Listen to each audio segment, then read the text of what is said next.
взрослые несем огромную ответственность за наших детей, за их будущее. Стараемся, чтобы их жизнь была яркой, успешной и счастливой. Каждый ребенок должен знать, какие права он имеет и в семье, и в школе, и на улице. Иначе о какой защите и соблюдении прав детей можно говорить, если они сами не имеют о своих правах никакого понятия? Чтобы их детство было радостным и беспечным, мы, взрослые, должны подсказать, объяснить, предостеречь от тех опасностей, которые таит в себе жизнь. Дорогие телезрители, сегодня у нас в гостях психолог Тамара Ходоева.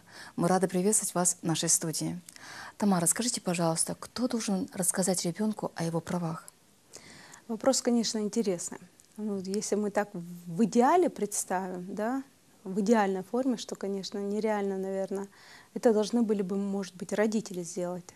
Так, вскользь рассказать о конвенциях о правах ребенка, рассказать о том, какие права есть согласно Конституции Российской Федерации. Но, конечно, в реальности этим занимается и, наверное, и должна заниматься школа все-таки. Я думаю, что овладевая какими-то учебными предметами, знакомясь с окружающим миром, социализируясь в рамках школы. И школа может донести, очень хорошо донести в рамках многих предметов, что такие права, и посвятить даже отдельные какие-то темы классных собраний данному вопросу. И познакомить ребенка, познакомить его с Конституцией Российской Федерации, где целая отдельная глава о правах ребенка с момента рождения до его совершеннолетия.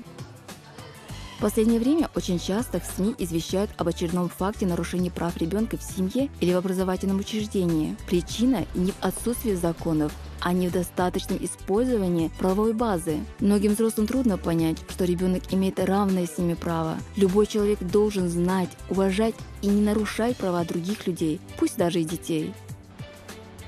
Эта женщина пожелала остаться неизвестной, но она пришла просить о помощи в аппарату полномочного по правам ребенка.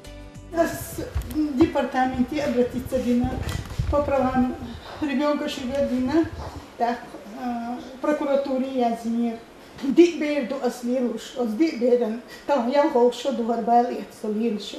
Это удалочки пархун, вода это и выплачи это опекунский хаусадух, к нам обращаются родители, опекуны, попечители, сами дети. Вот в текущем году около 560 обращений у нас есть вот по предоставлению жилья, по улучшению жилищных условий, по вопросам образования, здравоохранения, социального обеспечения. Мы стараемся нашим заявителям помогать по мере нашей возможности. Чингисхан, ты знаешь, что защищаются ваши права? Да, я знаю. Я знаю, что нам предоставляется бесплатная учеба и медицинская помощь. А ты знаешь, что есть такая горячая линия, что вы можете позвонить, когда у вас возникают какие-либо проблемы? Да, я об этом слышал. Что ты слышал? Я слышал, что если у нас есть какие-то проблемы, мы можем им позвонить, и они приедут к нам на помощь и решат все мои проблемы. Да. В последнее время телефоны доверия становятся все более распространенным явлением. Особое место среди них занимает детский телефон доверия, куда могут обращаться как дети, так и взрослые.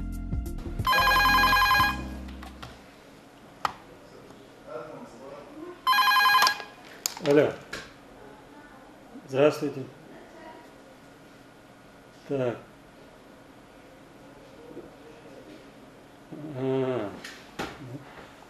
Как тебя зовут?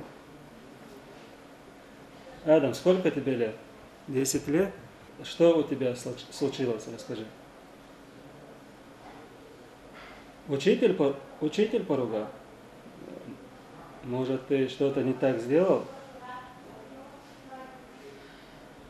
Ну, это же нехорошо. Так нельзя поступать. Значит, ты нехорошо учишься, да? Но поведение у тебя плохое, значит.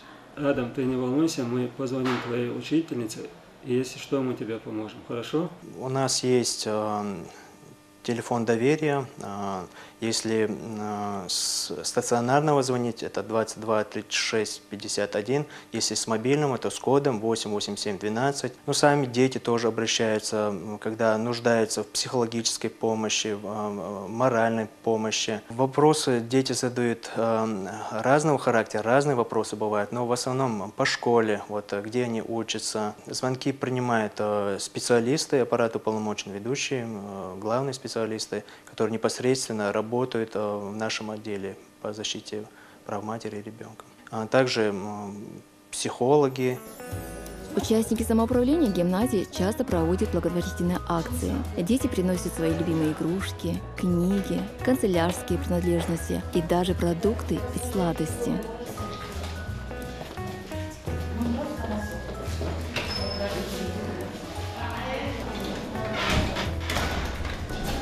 Я вот фломастер принес что-нибудь подарить. А ты что хочешь подарить?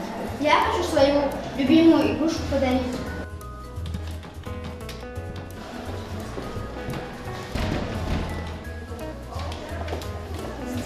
Здравствуйте, Фатима Германовна. Здравствуйте. Вы почему не на уроке? Фатима Германовна, я принес свою любимую игрушку, чтобы дать ее тем детям, у кого нету мамы, чтобы ее купить. А я принес набор фломастеров для детей, которые не могут тебе этого позволить. Ребята, какие вы молодцы! Дети будут рады вашим игрушкам. Мы передадим обязательно этим детям, и они будут им очень рады. Большое вам спасибо. А теперь идите на свой урок. До свидания, ребята. До свидания. Еще раз вам спасибо большое. Здравствуйте. Дети наши игрушки принесли. Куда маме форму? Давайте сюда сложим игрушки. По одной. Девочки, спасибо вам огромное. Пожалуйста. До свидания. Удачи. Они собирают, как вы видели, посильную помощь и передают детям из малоимущих семей, детям-сиротам, которые не могут сами себе позволить купить лишнюю игрушку, лишние школьные принадлежности. Мы отдаем эти подарки, не афишируя, чтобы дети, вот эти незащищенные дети, чувствовали бы поддержку своих товарищей и заботу о них. Сами учителя и администрация гимназии тоже пытаются помочь своими силами. В начале учебного года детям из малоимущих семей, сиротам, выдается школьная одежда бесплатно. Организовано в школе бесплатное горячее питание. С детьми из семей социально незащищенных, находящихся в социально опасном положении, работают психологи. По результатам работы мы видим повышенную успеваемость детей. Их веселые лица, их улыбки – это для нас очень важно и дорого. Мое мнение таково, что каждый человек, каждый ребенок имеет право на жизнь, что ребенку должна быть предоставлена медицинская помощь, бесплатное образование и так далее. Как и у любого человека, у детей есть право, которое мы должны по законам Российской Федерации соблюдать. После школы я хочу поступить на бухгалтера, а также я бы хотела открыть свой фонд и помогать детям, малоимущим детям. Мы должны помогать тем детям, у которых нет родителей, малоимущим, инвалидам. Мы должны им оказывать свою помощь, мы не должны их отталкивать. Наш долг – защищать детей от агрессии, жестокости и равнодушия. Институт семьи становится все менее популярен. Растет число неполных семей. Наблюдается тенденция к увеличению числа детей-сирот и детей, оставшихся без попечения родителей. В июле был принят новый закон о размере и порядке выплаты единовременного пособия при передаче ребенка в семью и денежных средств на содержание детей в семью опекунов, попечителей и приемных семьях, а также на оплату труда приемных родителей. У нас всего общее количество детей-сирот и детей, оставшихся без попечения родителей по республике. По данным, представленным органам опеки и попечительства муниципальных районов, насчитывается 3180 детей. А на сегодняшний день в Чеченской республике принят закон, буквально июля месяца этого года, о внесении изменений в действующий закон, которым мы до сих пор, соответственно, выполняем нашу работу, где говорится об этих выплатах именно детям-сиротам и детям, оставшимся без попечения родителей. Хотелось бы отметить, что с принятием этого закона в нашей республике существенно увеличен объем этих выплат детям, которые находятся под опекой и попечительством. Если раньше мы выплачивали по 4000 рублей ребенку, который находится в приемной семье или под опекой и попечительством, сейчас уже эта сумма существенно увеличена, достигает до 11 700 рублей. А приемные семьи на оплату туда приемных родителей раньше было 2500, сейчас эта сумма тоже увеличена до 5500 рублей. Если ребенок инвалид, если ребенок с ограниченной возможностью здоровья, то 8331 рублей. В нашей республике нет брошенных детей на произвол судьбы. Это с восхищением подчеркивал уполномоченный по правам ребенка при президенте страны Павел Астахов. Однако случаи лишения родительских прав присутствуют, но у нас они единичные. Инициативы органа опеки и попечительства в нашей республике единичный случай лишения прав родителей, но и тоже бывает, когда родители не занимаются своими детьми, злоупотребляют своими правами, ведут антиобщественный, антисоциальный образ жизни, то таких родителей, конечно, целесообразно лишить родительских прав.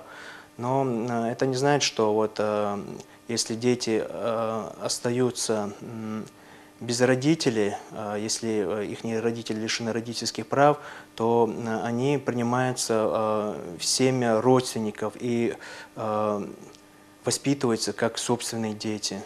В этом смысле у нас, как в других регионах, не определяют детей в детские дома. Для любого члена семьи развод – это большой стресс, который тяжелее всего переживает именно ребенок. Самое страшное – это то, что взрослые в ссорах забывают о своих детях, которым в этот момент еще труднее, чем родителям. Чаще всего права детей нарушаются, когда между родителями разлад. Как помочь ребенку пережить этот стресс? И если, конечно, один родитель преобладает над другим и пытается выразить, угнетать или какое-то насилие по отношению к другому, то, соответственно, у ребенка закладывается очень нехорошее чувство, чувство вины. Иногда бывает, во всем виноват я. Я такой плохой, нехороший, поэтому у мамы с папой все ненормально. Но здесь можно перечислить много других причин. Но в любом случае родители всегда должны понимать, дети родителей не выбирают. Естественно. Им достался такой папа и такая мама. И поэтому они должны уважать право этого ребенка любить, понимать и признавать каждого из родителей, и папу, и маму. Как бы жизнь ни сложилась, какие бы взаимоотношения ни сложились между родителями, даже если они окончательно решились разойтись, они должны всегда сохранять единую политику в отношении воспитания ребенка, отношению к нему. Если вы хотите вырастить достойного сына, достойную дочку, без чувства вины, который очень чувствует себя уверенно в этой жизни, может решать проблемы, которые перед всеми нами жизнь ставит, то покажите ему достойный способ выхода из ситуации, когда в семье начинается разлад, непонимание, и покажите свое уважение, чтобы он никак не поменял отношение к другому родителю, вне зависимости, с кем остался ребенок. К сожалению, в последнее время мы часто слышим о несоблюдении прав несовершеннолетних, но почему-то об их защите начинают вспоминать только после очередного громкого дела. Психологическая помощь является одной из важнейших частей работы с трудными подростками. Актуальность ее заключается в том, что с каждым годом отмечается рост детской преступности. Если говорить о преступлениях, Совершено 34 преступления, зарегистрировано на территории республики. Из них 32 преступления, это преступления, предусмотренные статьей 158 Уголовного кодекса Российской Федерации, то есть кража чужого имущества, кража денег, кража продуктов питания из магазина, кража телефонов. Если сравнивать по аналогичным периодам прошлого года, то значит больше, потому что в прошлом году было зарегистрировано за 10 месяцев текущего года 26 преступлений, в этом году 34 преступления. Если говорить о общероссийской статистике, то в других субъектах Российской Федерации совершается намного больше преступлений, тяжких и особо тяжких преступлений, там и убийства. Значит, по сравнению с другими субъектами у нас цифра очень маленькая. Я бы хотел обратиться к родителям, чтобы они проконтролировали своих детей, чем они занимаются, пока не поздно. Первым шагом на пути к тому, чтобы помочь трудному подростку справиться с ситуацией, является понимание того, с чем ему приходится сталкиваться. Прежде чем вы начнете расследование, постарайтесь выйти на честный разговор со своим ребенком. Если ребенок с готовностью откликнется, вам придется начать составлять у себя в голове общую мозаику. Правда ли, что трудные подростки – это дети, чьи права были ущемлены? Ребенок воспитывается вне семьи. Ну, вот так сложилась ситуация. Это право ребенка воспитываться в семье, и это право как бы нарушено. Может быть, это связано с каким-то антисоциальным поведением родителей, и его забрали из семьи. И, естественно, это сказывается на ребенке. Какие бы идеальные условия в новой искусственной среде ему не создали, или в новой опекунской семье, воспитание в семье очень много значит для ребенка. Когда мы говорим «внимание», это не так, что мы ему покупаем все, что он хочет, но при этом мы не находимся в каком-то эмоциональном контакте с ребенком. У меня будут очень простые рекомендации, потому что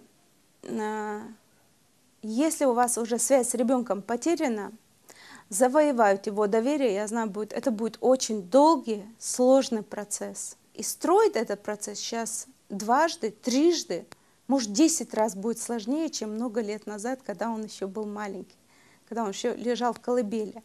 Но есть надежда? Ну, надежда есть, но просто надо набраться терпения. А если вы не можете справиться, вы чувствуете, что вам трудно, то не стыдитесь, пожалуйста, обращайтесь к психологам. Спасибо вам за продуктивную беседу и за ваши рекомендации. А я напоминаю, что на студии был психолог Тамара Хадуева. Уважаемые телезрители, благодарим вас за то, что все это время были с нами.